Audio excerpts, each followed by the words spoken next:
Stream forth the gleam of old wounds. This must be one of the missing parts that Big Tigger needs. That's great! We're here! There's a missing part on the opposite side. But how do we get over there? There's also a dream side left here by a dream weaver. We're running out of time. We'll have to use it if necessary.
Stream forth the gleam of old wounds.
It's an origami bird!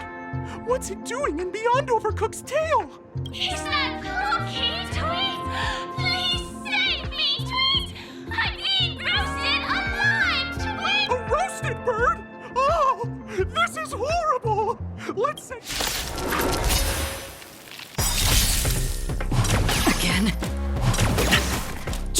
to crack. Time for a buzz.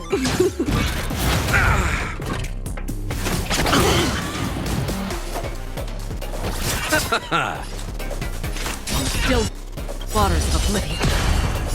I weep for the departed. It too shall fall. More. Time for a buzz.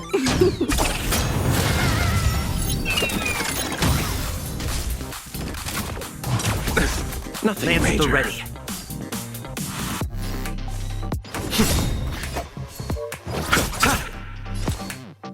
Destined for oblivion. Can I have fun this time? Time for a buzz.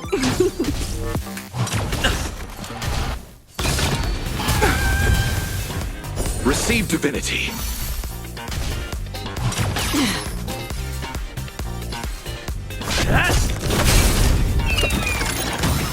Let's settle this. Bloom. Don't worry, it's just a Repay. scrape. Still waters of oblivion. More enemy. Time for a buzz.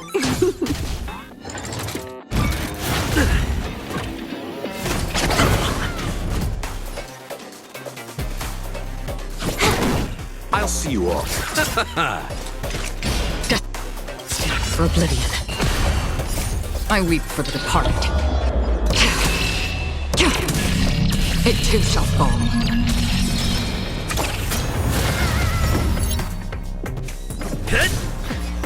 Time for a buzz. You chose the wrong enemy. Eternal sleep. The dead return! This combat need. This is double speed. Lance ablaze. Lance! Forward!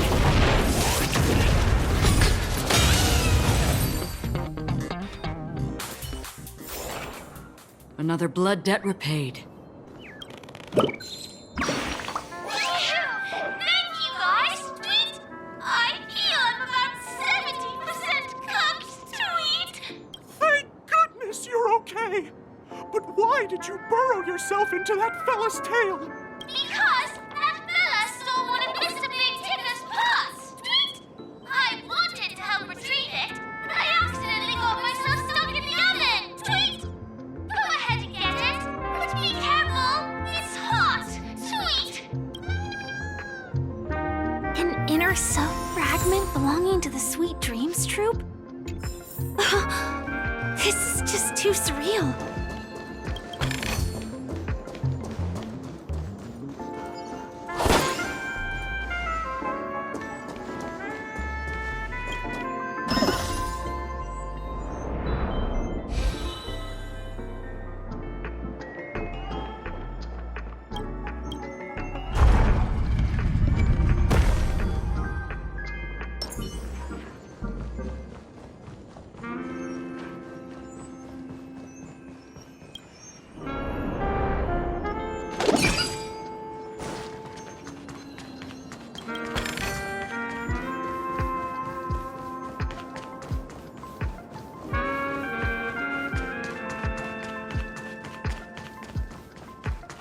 We're back!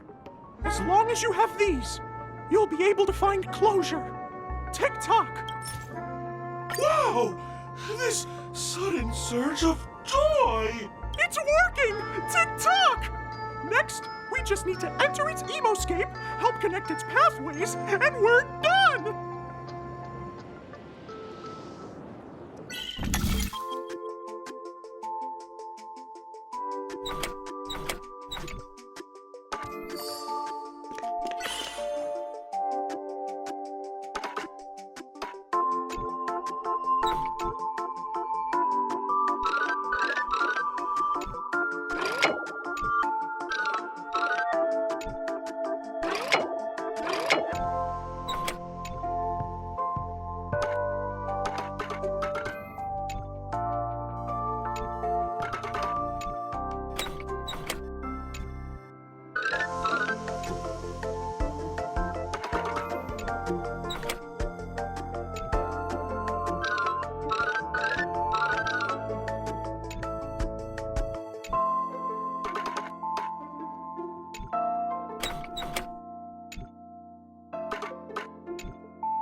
What's going on in here? Your inner self is a mess! I'm not qualified to be the real Clocky. Just give up, Clocky. No! This is unacceptable! You have to face your fears!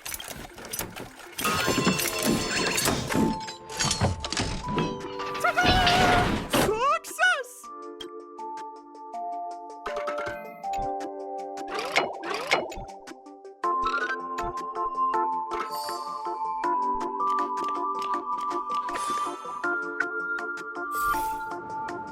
Oh, thank you, Clocky. If not for you, I'd never be able to connect with people like this. You helped me find myself again. No problem at all. As the guardian of Dreamville, it's what I'm here for. Tick-tock! Oh, my friends, you still have other important things to do, right? Go forth, my friends. When the moment comes, all the Dream Tickers and I will cheer for you. It's all done! Victory's in sight! Let's head to the final stage. Stream forth, gleam of old blades.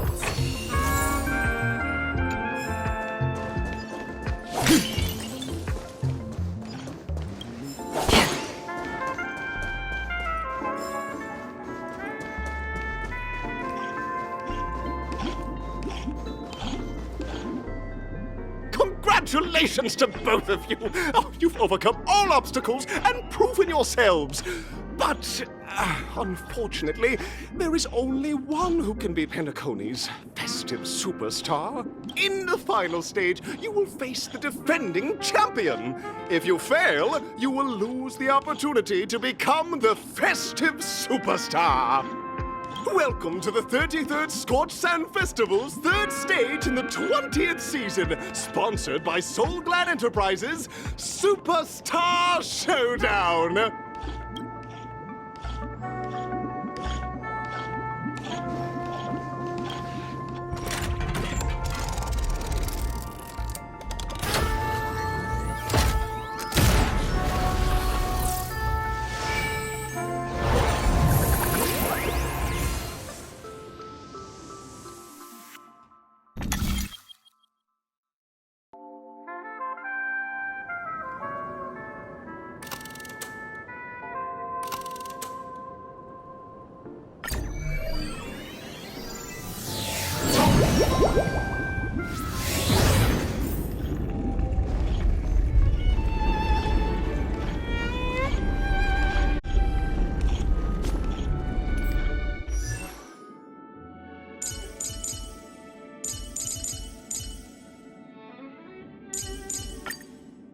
One day, I'll grow up and protect everyone.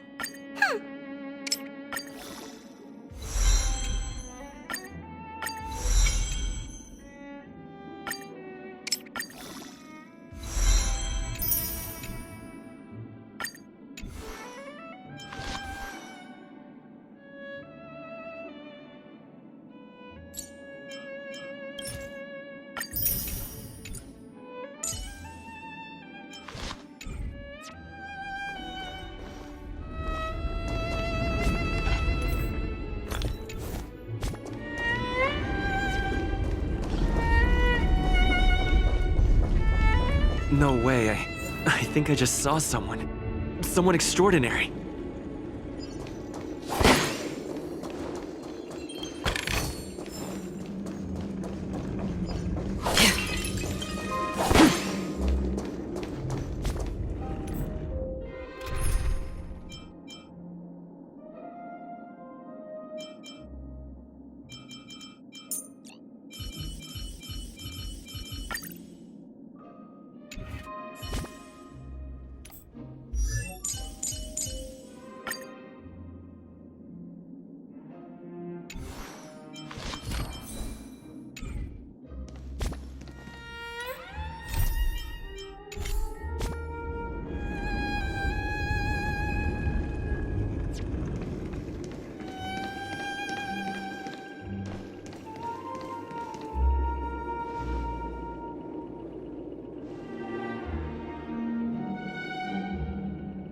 Are you a Knight of Beauty?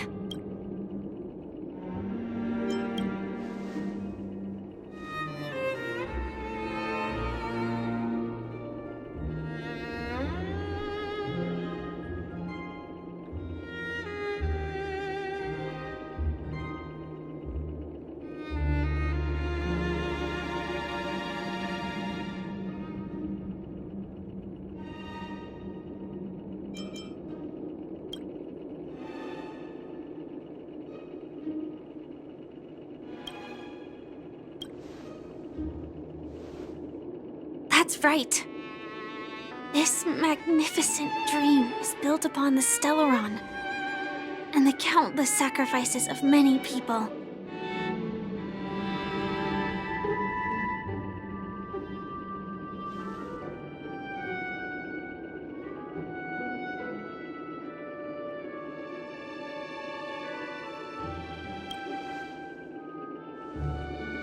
If I'm not wrong, the Knights of Beauty also received an invitation from the Watchmaker, right?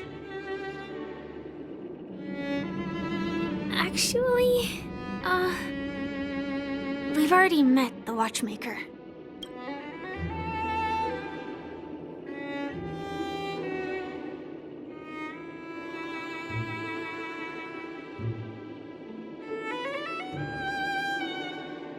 Thank you, Knight of Beauty. We don't have much time left. May we meet again. In that case, let's make our way to the end. Penacony's really thronging with talent. I hope we make it in time.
Congratulations to the both of you on becoming the festive superstars of this year's Charmony Festival. Before entering the Grand Theater, I, on behalf of the organizers, extend my sincere congratulations to you, wishing you joy under their radiance.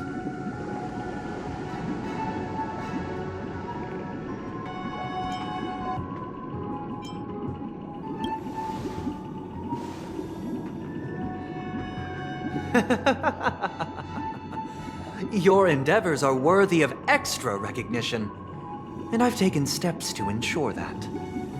However, this reward is not a material one, but rather the opportunity for an open and honest communication between us. As previously promised, my sister, Mr. Yang, and I have met with the Dream Master. We delved into the truth about Penacony and its Stellaron, and have come to a consensus. Both I and the Oak family cannot acquiesce to your request. Just as expected. We acknowledge the perspective of you, Nameless. Penacony does require change, but not as you propose. The planet of festivities cannot and will not revert to a place characterized by chaos, disorder, or anarchy. Through your journey of overcoming obstacles, you must have glimpsed the essence of that era. The vulnerable ruthlessly eliminated, equality non-existent, common folk living precarious lives, eking out a dreary existence. Ultimately, only heroes like yourselves manage to achieve success. But I would dare ask, if you did not possess the special status of having a Stellaron, and you were but an anonymous and frail member among the masses, which Penacony would you prefer? A dystopia for the survival of the fittest, or a sweet dream paradise for all?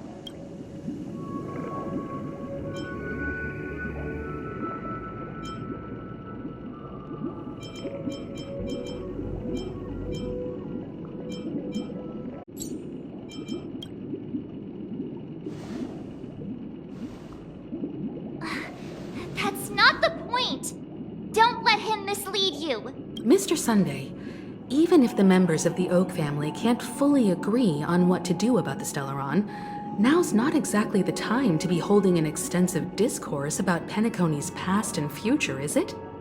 The Stellaron issue concerns the life and death of everyone on Penacony. If anyone has a better suggestion, the crew is more than willing to listen. Also, it'd be best to tell us the ins and outs of that meeting. This way, we'll at least know what Welt and Ms. Robin are dealing with, and the reason why they failed to make our appointment. Ah, Navigator. That is precisely my intention. With all present, let's begin by discussing the details of that meeting. Let's talk about our tribulations and choices, our ideals and beliefs, and our final course of action. The only path to take.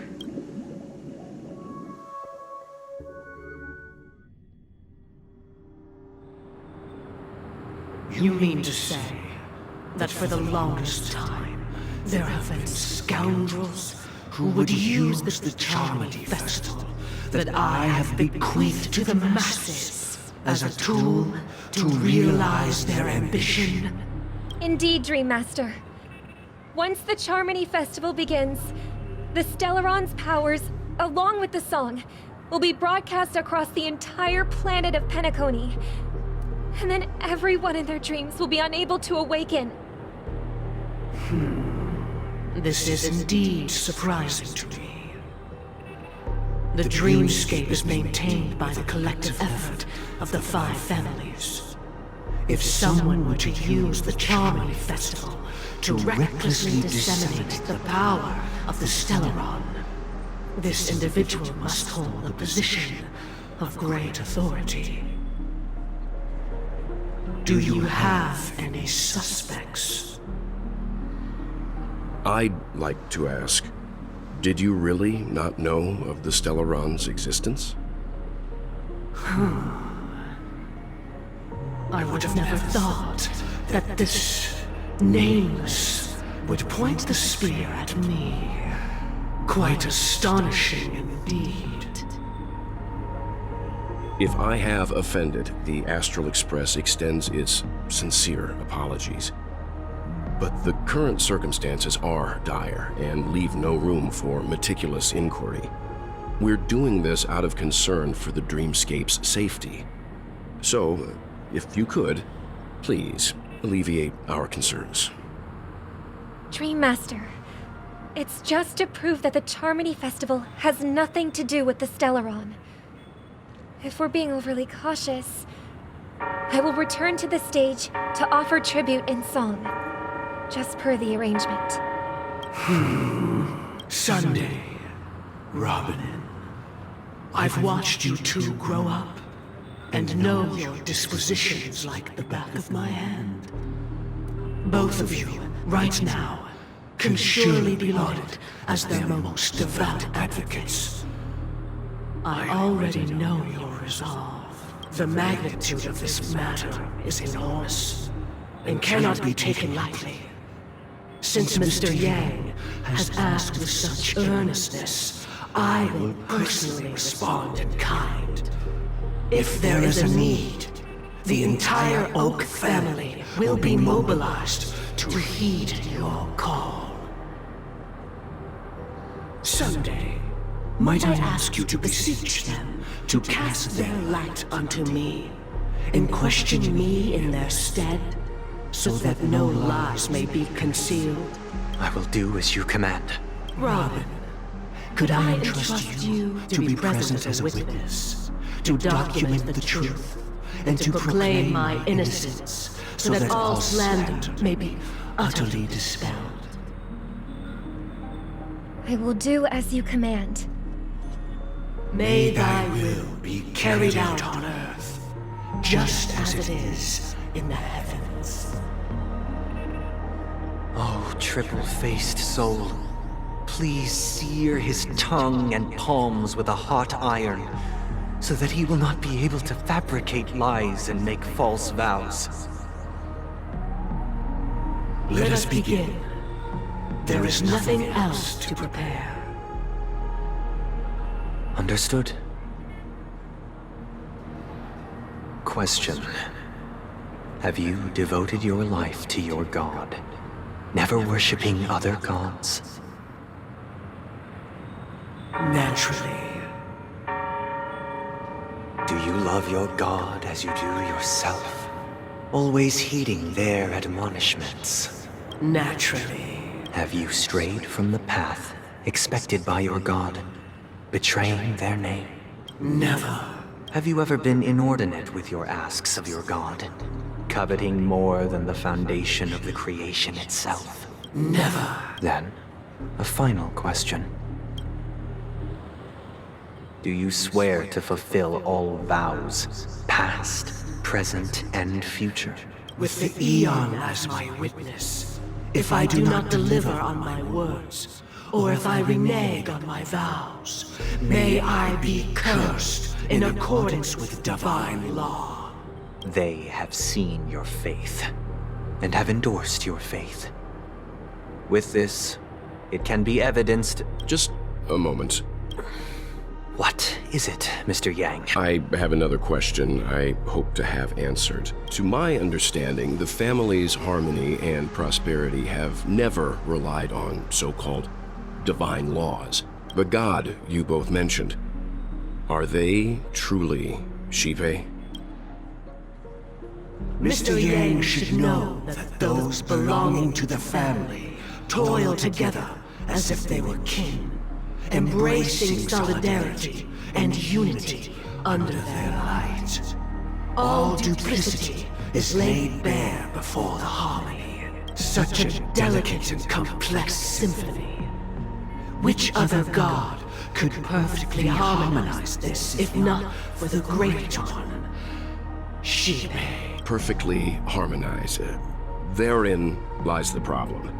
It isn't an outsider lurking in the shadows who changed the harmony, but a dissonance that has surreptitiously emerged from within this very symphony itself. In the distant past, there existed an Eon. With one flick of the wrist, they crafted the laws of the cosmos. Their followers formed the Beyond the Sky Choir, spreading solemn and reverent hymns throughout the universe. Later, they fell. The route traversed by this Eon clashed with the harmony, ultimately being absorbed and fused into it.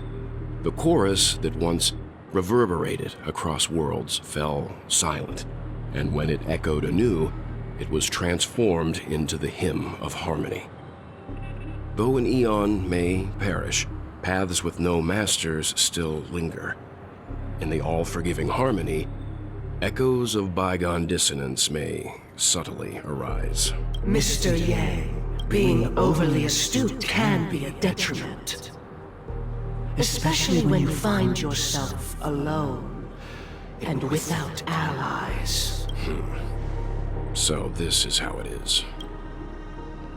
For the sake of our grand cause, Sunday, please afford these two an opportunity to rest. What?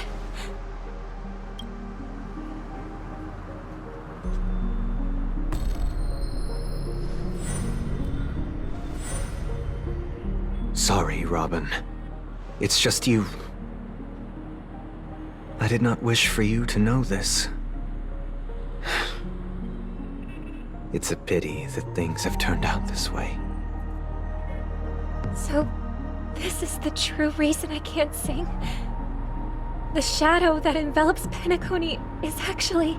We were never children of the harmony.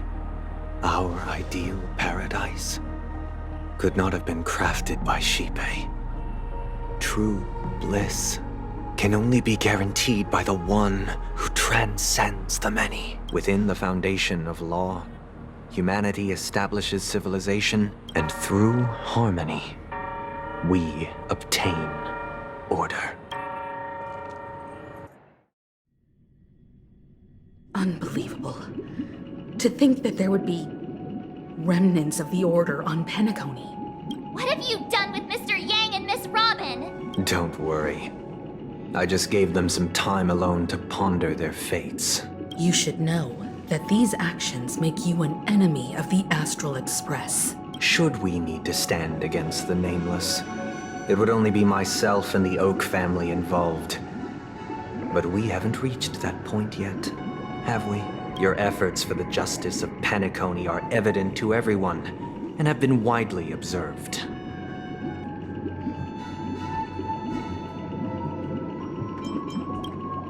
Oh, I intend to.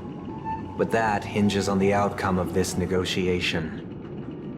If it is the Order that drove you to imprison Welt and Robin, and you're using them to coerce our compliance, then there'll be no point in entertaining any type of discussion. You're mistaken, Miss Himiko. They are in very safe hands, and just as the family has always proclaimed, no one can be harmed in the dreamscape, least of all in the beautiful new world belonging to the Order. Penacony and the entire universe have witnessed far too much innocent bloodshed. The strong wield their blades against the weak, and the victors push the vanquished to the brink of life. Natural selection. The world abides by this principle, establishing the well-being of humanity atop the corpses of the downtrodden. Only we, or rather, I, possess the power to put an end to this farce. So you've decided to resurrect a dead Eon? No one's ever done such a thing. If Miss Himiko is interested, let's draw back the veil and speak candidly. I've always firmly believed that people can understand one another through peaceful means. I'm willing to divulge the unembellished truth as to the intentions of the Order's Pathstriders, so that you will make better judgment for the Astral Express, for Penacony, and for this stretch of the universe. Words can hardly do justice to the beauty of that ideal. So, come with me, everyone. Let us retrace our steps and see once again where this road leads. Huh? Where'd he go? Welcome. This isn't any location in Penacony's dreamscape. It's my inner world. The reason the scenery before you remains unchanged is because your consciousness has drawn on similar concepts to fill in the gaps. Did you do the same to Welt? It's a tuning process, stronger in effect and more draining on the mind. The gray-haired guest has experienced it before, so he should understand what it entails. Tuning allows you to intuitively grasp my feelings, which also means that I cannot hide anything from you. Now, everyone, please look at the huge screen. The road we once took begins here. From this point on, you will witness the numerous decisions I've faced. I've selected a portion of these to share with you. I believe after going through similar predicaments, you'll be able to better understand my thoughts. Let's begin. The first decision. A story about a baby bird. This story happened when Robin and I were very young. We were victims of the Stellaron disaster, and the family's Mr. Gopher Wood, who would later become the Dream Master of Penacony, saw that we siblings had no one to turn to and took us in. Later on, Robin and I lived a time with nary a care in the world. One day, after dinner, while my younger sister and I were lounging about in Mr. Gopher Wood's yard, we spotted a fledgling Charmony dove all on its own. That baby bird was tiny. It didn't even have all of its feathers, and it couldn't sing. When we found it, it was already on its last breath, having fallen into a shrub, probably abandoned by its parents. We decided to build a nest for it right there and then. However, thinking back, that winter was unusually cold, with fierce winds at night in the yard, not to mention the many poisonous bugs and wild beasts in the vicinity. It was clear that if we left the fledgling in the yard, it stood no chance of surviving until spring. So, I suggested we take it inside, place it on the shelf by the window, and asked the adults to fashion a cage for it. We decided that when it regained its strength enough to spread its wings, we would release it back into the wild. The tragic part, something that we'd never considered, was that this bird's fate had already been determined long before this moment. Its destiny was determined by our momentary whim. Now, I pass the power of choice to you all. Faced with this situation, what choice would you make? Stick to the original plan, and build a nest with soft net where the Charmony dove fell, or build a cage for it, and feed it, giving it the utmost care from within the warmth of a home. I eagerly await your answer.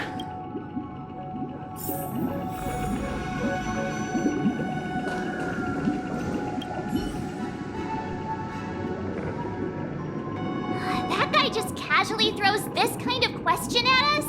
What exactly is his deal? But fine, I'll answer, I guess.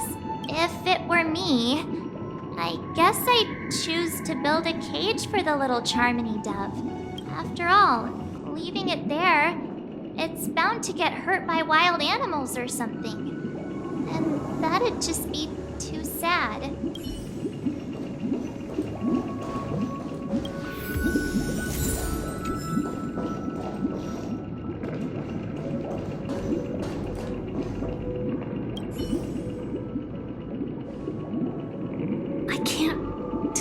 His intentions right now, but based solely on that question, I would probably choose to build that dove a cage.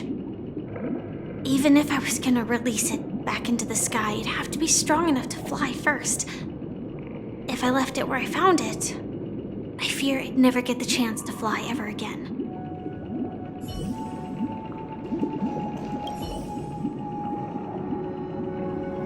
It looks like he really has no intention of imprisoning us. If it's just a quiz, I suppose it's fine to humor him. Back to the question. I would personally choose to build the little Charmony dove a cage. No special reason. I do think that a fledgling should have the right to fly into the sky. But if it can't even live to that point, then there's nothing to talk about to begin with.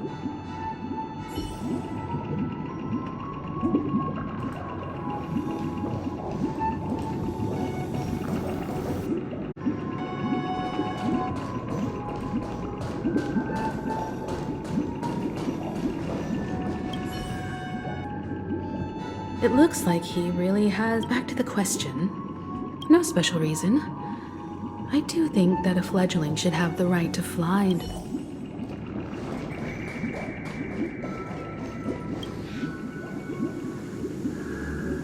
I'm happy to see that you made a choice similar to ours. If your mind is made up, let me reveal the outcome of this choice.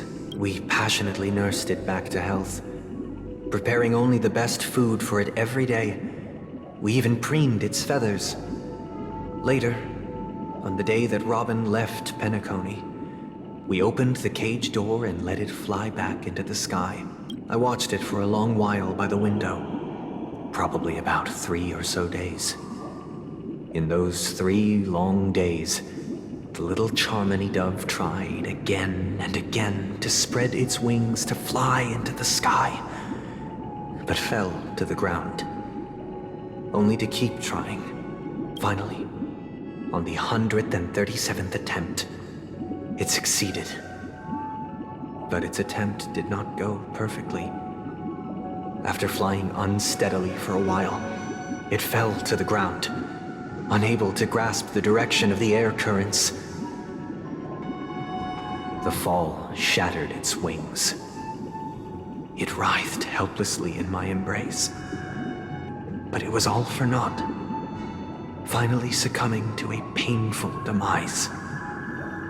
And in that instant, our tender care, our given love and hopes, they all became the inevitable push that sent it to its death. I deeply regret the choices we made. Next, let us head to the second decision. This time, it's the story of a dream chaser. This story happened when I was appointed as Bronze Melodia, a position exclusive to the Oak family, charged with listening to the problems and vexations of Dreamscape residents, and providing them with the relevant guidance. It was during that period that I had the opportunity to hear voices from all corners of the Dreamscape. Joy, sorrow, arrogance, regret. The complex tapestry of human nature that formed the world. And I was fortunate to catch a glimpse of it. He was a dream chaser, and an illegal stowaway. Just like the rest of them, he came to Penacony in search of a better life, except that, to most people, the price he paid, I suppose you could say it was everything. He told me I sold everything I could at home. The house, the land, even his 2 children. He said he could not afford to raise them, and that at least they could eat if they lived as slaves. He had a plan in place. He would buy back his children once he had made his fortune, and enjoy Penacony's beautiful dream with them. Alas, his plan to smuggle himself was somewhat clumsy, and he was sniffed out by those pig-headed hounds. After hearing the Dream Chaser's story, I immediately appealed to the Bloodhound family to cease their pursuit. That way, at least he could live peacefully. But I was still too naive to the ways of the world. I did not anticipate that what I thought was a kind gesture would later lead to dire consequences. I'll tell you the outcome soon. For now, I'd like you all to make a choice. Will you do as I did, and try to convince the Bloodhound family to stop their pursuit, so that the Dream Chaser may live peacefully and realize his wishes? Or will you remain silent, leaving him to languish while the hounds are hot on his heels, until his inevitable judgment arrives? I look forward to everyone's decisions. Who knows? Perhaps they might even alter the outcome of this tragedy.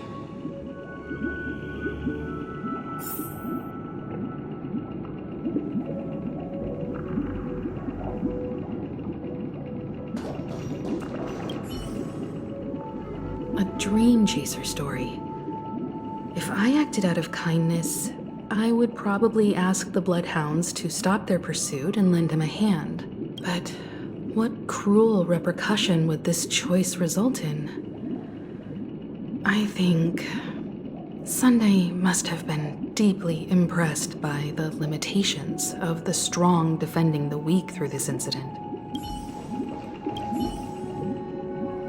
This question... Surely it has some connection to the baby bird story. And this connection is precisely the breakthrough Sunday aims to use to persuade us. I'd probably choose to ask the Bloodhounds to cease their pursuit.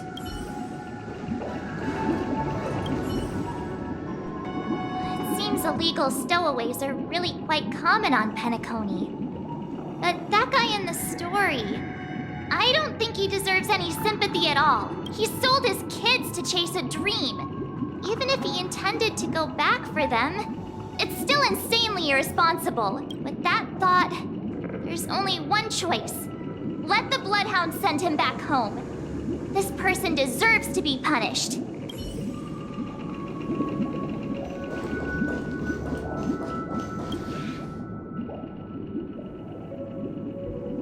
It seems you, like me, are pondering whether a different choice could have led to a better outcome.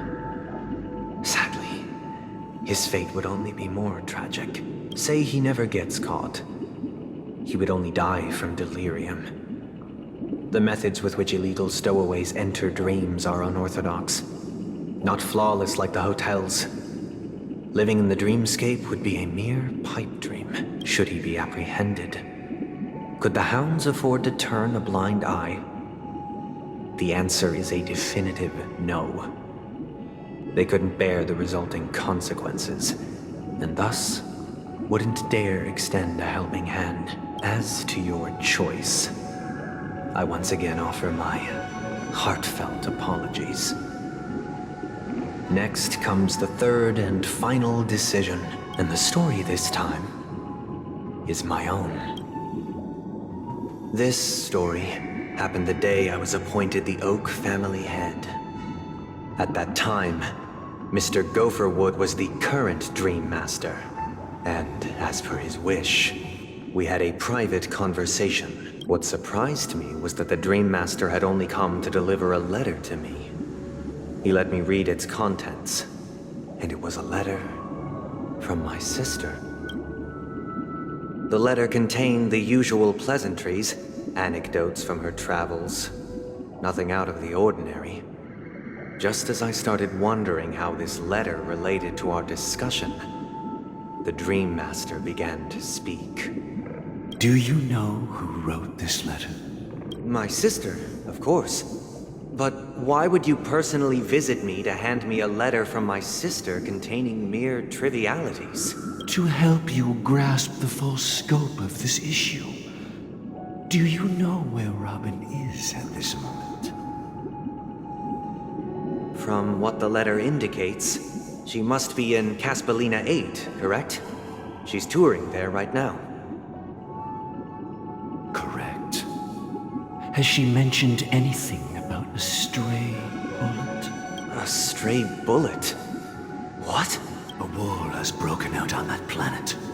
It is because of this very reason that Robin chose this destination.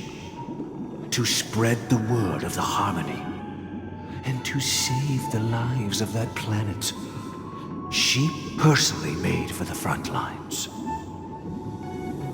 She hoped to ease the people's suffering with song, and was willing to brave mortal danger to deliver the IPC's medical supplies.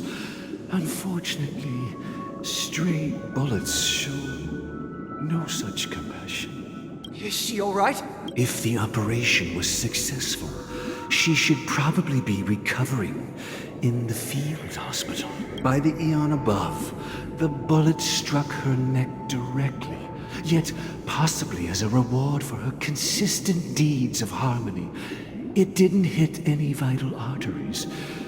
Once you've attended to your outstanding tasks, it'd be advisable to write her back as soon as possible. Those damned savages! savages! I'll pack my bags right away. My gratitude for bringing this to my attention, Mr. Gopherwood.